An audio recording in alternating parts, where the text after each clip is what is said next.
I don't actually have anything in the cup. And I did need to brush my hair. Okay, hi. How's it going, everybody? It's me, Mondo. And today I'm coming to you direct from where I'm at. Yep. Anyways.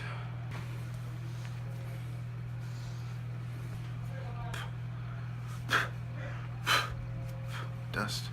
So, as you can see, I may not be the best at every instrument, and I'm probably the worst, maybe. But I think each instrument that I played, each time I've learned something new,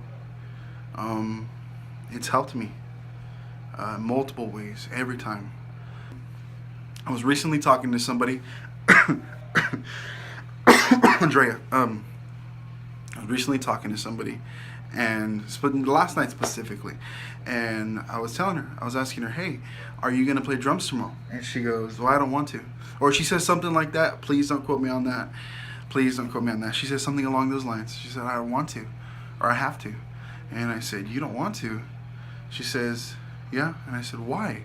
She goes, well, I don't want to. I don't want to play. And I said, you don't want to play? Are you crazy? You get to play. You get to do it.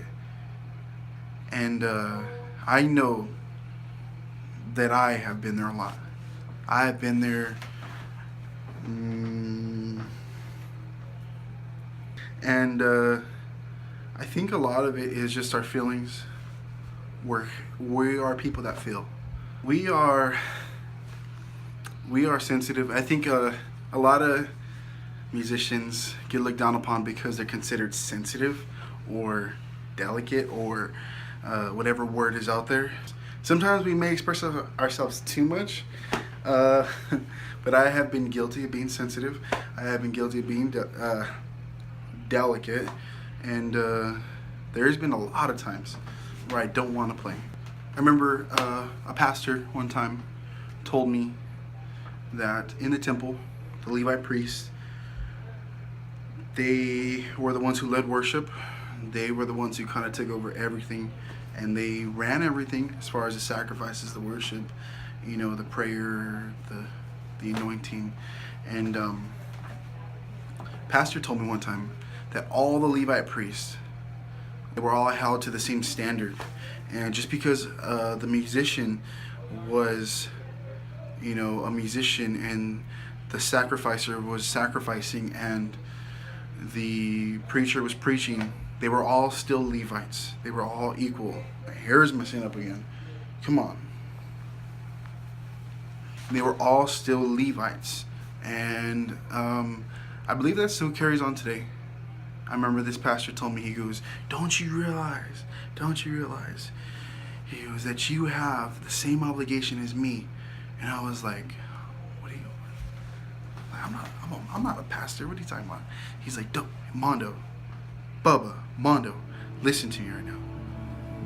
He said, don't you realize that God has given you the same responsibility that He's given me? And I said, oh no, I don't realize that. No. I was like, no. He was like, Mondo. And I was like, I didn't get it at the time. The main thing I want to touch on today is that you get to play. You get to sing. You don't have to. You're not scheduled. You get to. You're not promised to play. You are privileged to play. We are so insane to think that God cannot move without us, that we have to be there for the good songs to take place, or that this person wasn't there today, or that person wasn't there today, or he or she wasn't there today. You don't have to play. You get to play. This is a privilege. You get to participate in something that has been going on for years, for thousands of years, since back in the Old Testament when they used to sacrifice lambs. You get to minister. You are privileged to minister. I thank you for tuning in. I ask that you guys stay tuned. I know the YouTube channel has been a little delayed lately. We haven't posted, I think, in a couple months, 2-3 months, and we apologize from the bottom of our hearts. And we just ask you that you stay with us, keep following us, you subscribe, you like our videos, please share our videos. And if this video has touched your life, I ask you that you share it to someone else.